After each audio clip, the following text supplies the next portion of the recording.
Ternyata ada tali merah atau penghubung antara Jongko Syekh Subakir dan Jongko Joyoboyo. Jika ingin tahu, silahkan simak videonya.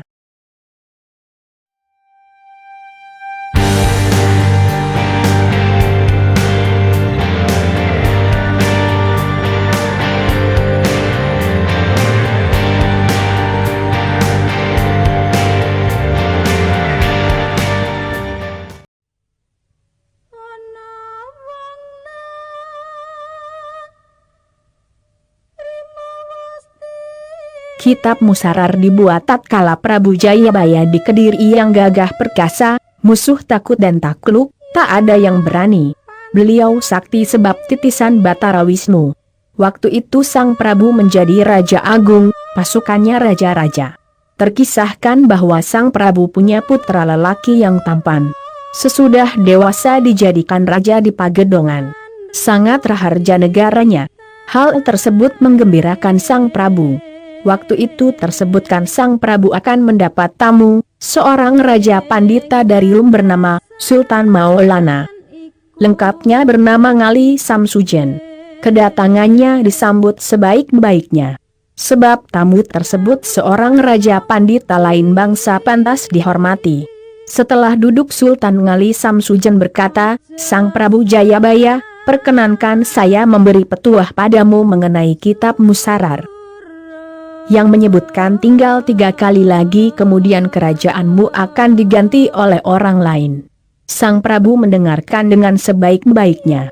Karena beliau telah mengerti kehendak Dewata, Sang Prabu segera menjadi murid Sang Raja Pandita. Segala isi kitab Musarar sudah diketahui semua. Beliau pun ingat tinggal menitis 3 kali.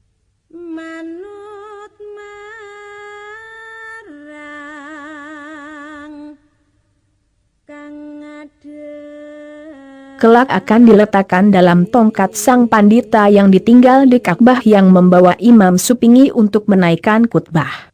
Senjata ecis itu yang bernama Udarati.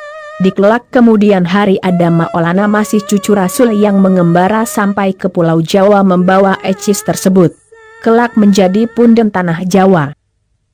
Raja Pandita pamit dan musnah dari tempat duduk. Kemudian terkisahkan setelah 1 bulan Sang Prabu memanggil putranya. Setelah sang putra datang lalu diajak ke Gunung Padang. Ayah dan putra itu setelah datang lalu naik ke gunung. Di sana ada Ajar bernama Ajar Subrata. Menjemput Prabu Jayabaya seorang raja yang termasuk titisan Batara Wisnu.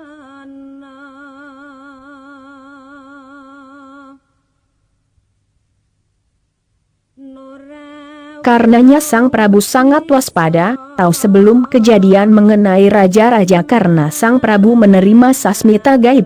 Bila Islam seperti Nabi, Prabu Jayabaya bercengkrama di gunung sudah lama. Bertemu dengan Ki Ajar di Gunung Padang. Yang bertapa berata sehingga apa yang dikehendaki terjadi. Tergopoh-gopoh menghormati. Setelah duduk Ki Ajar memanggil seorang endang yang membawa sesaji. Berwarna-warni isinya. 7 warna-warni dan lengkap 8 dengar endangnya. Jadah atau ketan setakir, bawang putih 1 talam, kembang melati 1 bungkus, darah sepitrah, kunir sarimpang, sebatang pohon kajar dan kembang mojar 1 bungkus. Ke-8 endang seorang. Kemudian Ki Ajar menghaturkan sembah. "Inilah hidangan kami untuk Sang Prabu." Sang Prabu waspada kemudian menarik senjata kerisnya. Ki Ajar ditikam mati. Demikian juga endangnya. Keris kemudian dimasukkan lagi. Cantrik-cantrik berlarian karena takut. Sedangkan Raja Putra kecewa melihat perbuatan ayahnya. Sang putra akan bertanya merasa takut. Kemudian mereka pun pulang.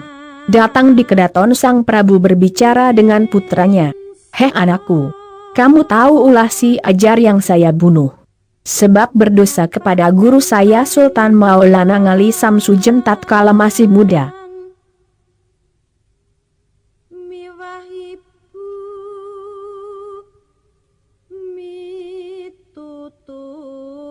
Dia itu sudah diwejang, diberitahu oleh guru mengenai kitab Musarar.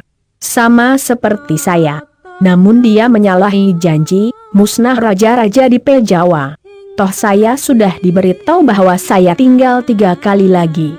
Bila sudah menitis 3 kali kemudian ada zaman lagi bukan perbuatan saya. Sudah dikatakan oleh Maulana Ngali tidak mungkin berubah lagi. Diberi lambang zaman catur semuni segara asat.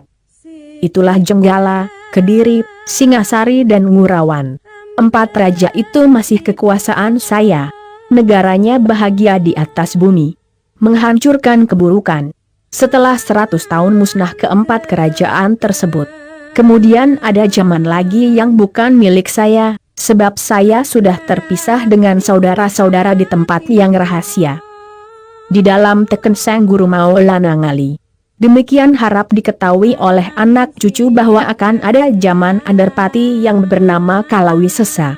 Lambangnya, Sumilir Naga Kentir Semone Liman Pepeka. Itu negara Pajajaran. Negara tersebut tanpa keadilan dan tata negara, setelah 100 tahun kemudian musnah.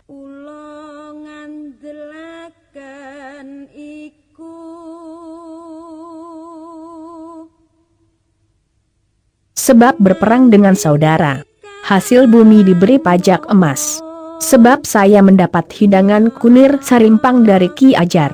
Kemudian berganti zaman di Majapahit dengan rajanya Prabu Brawijaya. Demikian nama raja bergelar Seng Rajapati Dwawanata. Alamnya disebut Tandarpati, lamanya 10 windu, 80 tahun. Hasil negara berupa picis, uang. Ternyata waktu itu dari hidangan Ki Ajar.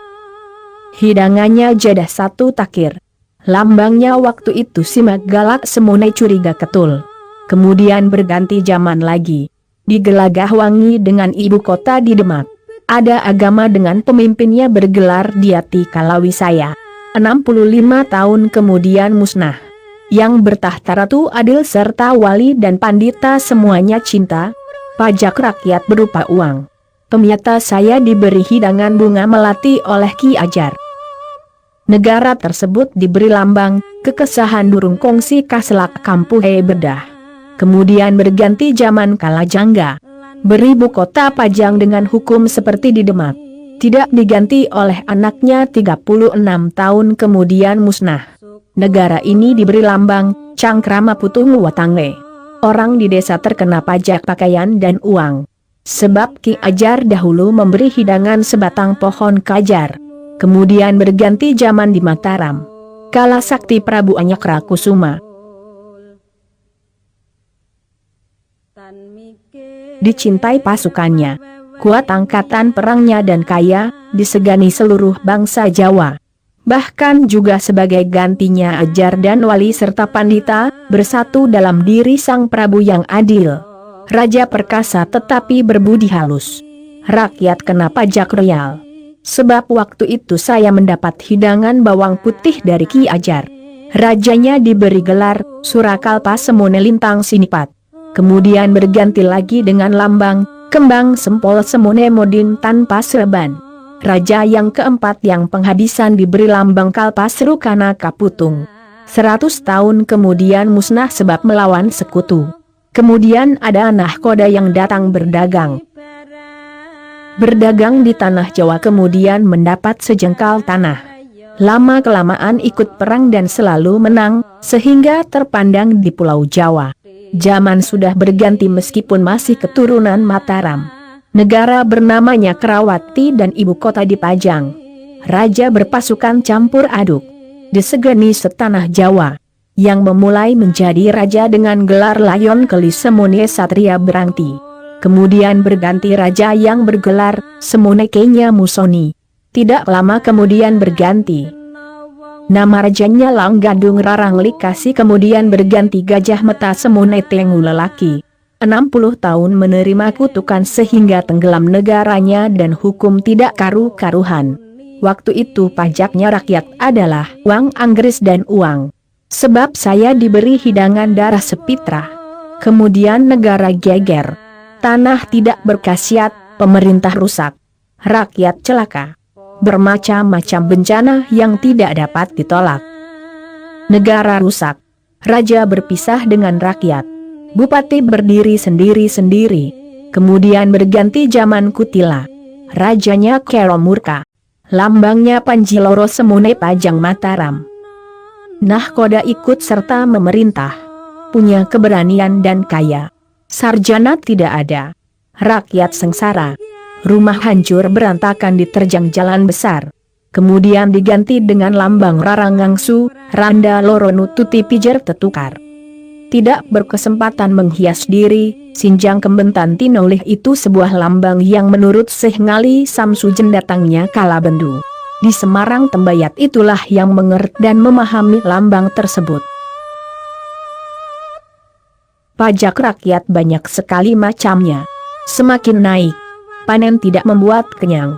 Hasilnya berkurang, orang jahat makin menjadi orang besar hatinya jahil. Makin hari makin bertambah kesengsaraan negara. Hukum dan pengadilan negara tidak berguna. Perintah berganti-ganti. Keadilan tidak ada. Yang benar dianggap salah. Yang jahat dianggap benar. Setan menyamar sebagai wahyu. Banyak orang melupakan Tuhan dan orang tua. Wanita hilang kehormatannya. Sebab saya diberi hidangan endang seorang oleh Ki Ajar. Mulai perang tidak berakhir. Kemudian ada tanda negara pecah. Banyak hal-hal yang luar biasa. Hujan salah waktu. Banyak gempa dan gerhana. Nyawa tidak berharga. Tanah Jawa berantakan. Kemudian Raja Kaara Murka Kutila musnah. Kemudian kelak akan datang Tunjung Putih Semune Pudak Kasungsang. Lahir di bumi Mekah. Menjadi raja di dunia, bergelar Ratu Amisan, redalah kesengsaraan di bumi. Nahkoda ikut ke dalam persidangan. Raja keturunan Waliullah. Berkedaton dua di Mekah dan Tanah Jawa. Letaknya dekat dengan Gunung Perahu, sebelah barat tempuran. Dicintai pasukannya. Memang raja yang terkenal sedunia. Waktu itulah ada keadilan. Rakyat pajaknya dinar sebab saya diberi hidangan bunga seruni oleh Ki Ajar. Waktu itu pemerintahan raja baik sekali. Orangnya tampan, senyumnya manis sekali.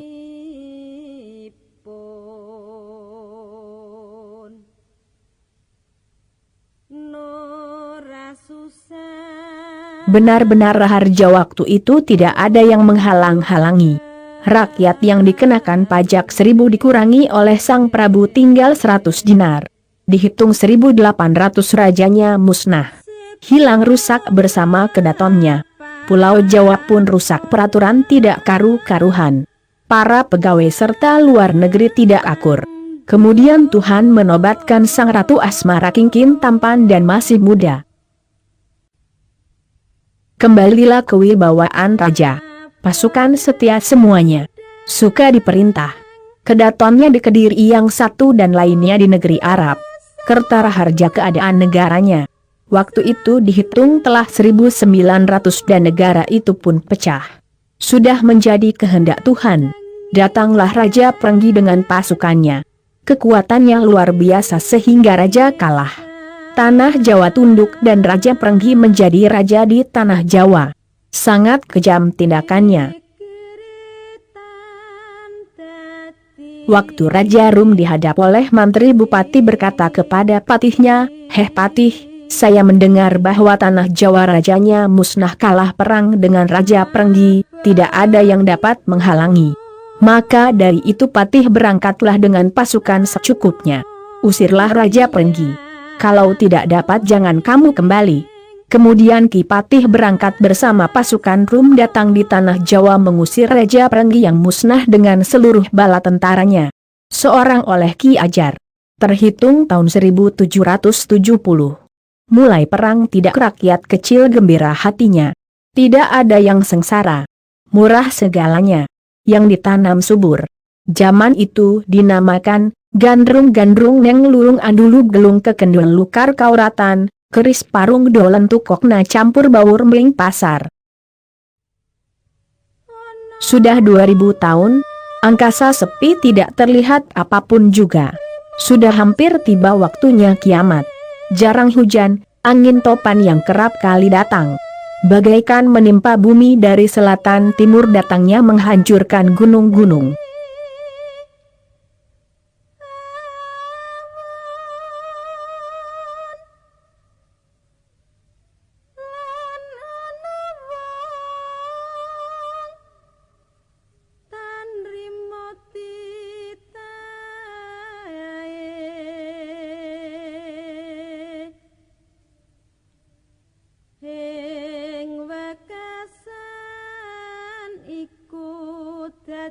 becik kawruana ugi aja